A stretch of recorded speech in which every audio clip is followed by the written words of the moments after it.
Վարչապետ պարբերաբար ահազանգ ենք ստանում դատական դեպարտամենտի աշխատակիցներից, որ կառավարությունը խտրական քաղաքականություն է վարում, նրանք մասնավորապես ասում են, որ պետական ապարատում տրվող պարգևավճարները չեն հասնում մոտ 2500 աշխատողների եւ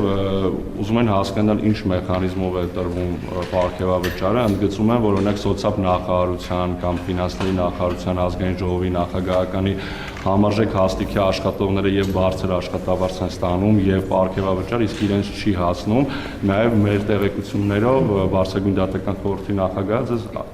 ցածր աշխատավարձ ստանալու եւ պարգևավճար չստանալու մասով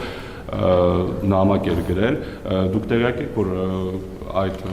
քաղաքականությամբ խնդիր է առաջացել այդ ընտրովի քաղաքականությամբ համակարգում, որ չեն ստանում պարգևավճար։ Դեք դատական համակարգը անկախ համակարգ է եւ այդ համակարգը, որը մենք դրել ենք, կոչվում է արդյունքի վրա հիմնված գնահատման համակարգ։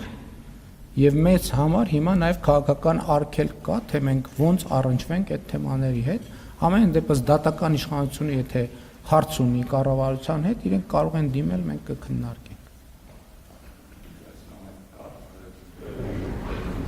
Չի բացառվում, որ գրել են, եթե գրել են, ուրեմն կքննարկենք։